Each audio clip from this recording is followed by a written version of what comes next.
श्री स्वामी समर्थ. नमस्कार मैत्रिणींनो, मी अनुसया सोनवणे. अनुच्या रेसिपी या चॅनलमध्ये तुमचं मनापासून स्वागत आहे. तर आज आपण पालक वरण बनवणार आहोत. अगदी सोपा आणि पटकन होणारी. तर इथे मी एक पालकाची जुडी घेतलेली आहे. ती स्वच्छ पाण्याने धुवून घेतली आहे.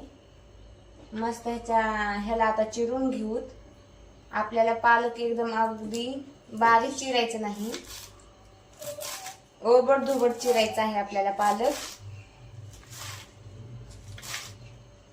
तर मी ते पालक एकदम असं बारीक चिरून घेतली नाही, ओबड धोबड चिरून घेतलेली आहे.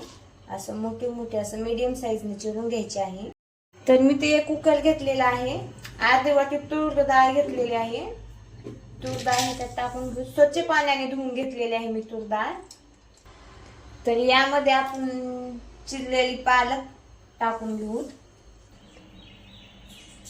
आता यामध्ये डाळीच्या तिप्पट पाणी टाकून घ्यायचं आहे.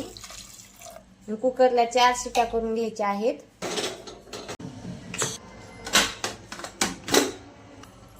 तर मस्त अशी आपली पालक डाळ शिजलेली आहे. इथे बघू शकता आपली पालक डाळ मस्त असं शिजलेली आहे. रवीच्या सहाय्याने त्याला घोटून घेऊत आपण. मस्त असं रवीच्या सहाय्याने घोटून घेत आहे. तर बघू शकता मस्त अशी आपली डाळ मी रवीच्या सहाय्याने घोटून. तर मी इथे कढई गरम करायला ठेवलेली आहे. यामध्ये 2 टेबलस्पून तेल ऍड करून घ्यायचं आहे.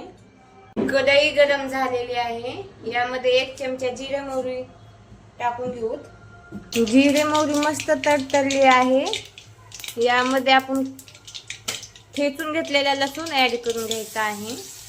लसूण मस्त असा ब्राऊन झालेला आहे. यामध्ये कढीपत्ता ऍड करून घ्यायचा आहे. यामध्ये बारीक चिरलेली कोथिंबीर टाकून घ्यायची आहे. तर यामध्ये मी मोठ्या आकाराचा एक कांदा चिरून घेतलेला आहे, ती ऍड करून घ्यायचा आहे. लालसर होईपर्यंत परतून घ्यायचा आहे आपल्याला. तर आपला कांदा मस्त असा परतलेला आहे. यामध्ये एक बारीक चिरलेला टोमॅटो टाकून घेऊया. टोमॅटो मस्त असा परतून घ्यायचा आहे आपल्याला तेलामध्ये. तर आपला मस्त असं टोमॅटो वगैरे परतून झालेला आहे. यामध्ये अर्धा चमचा हळद टाकायची आहे.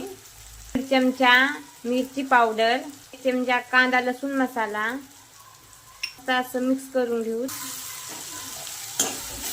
तर आपल्याला मसाले 1 मिनिट परतून घ्यायचे आहेत. तर 1 मिनिट आपले मसाले मस्त असं परतलेले आहेत.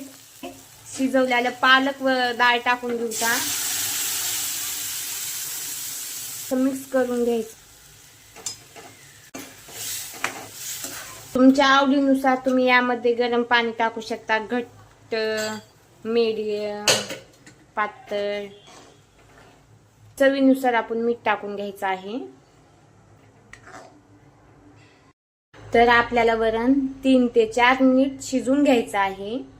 तर आपलं वरण मस्त असं शिजलेलं आहे. ते घेऊता बारीक चिरलेली कोथिंबीर टाकून घेऊता.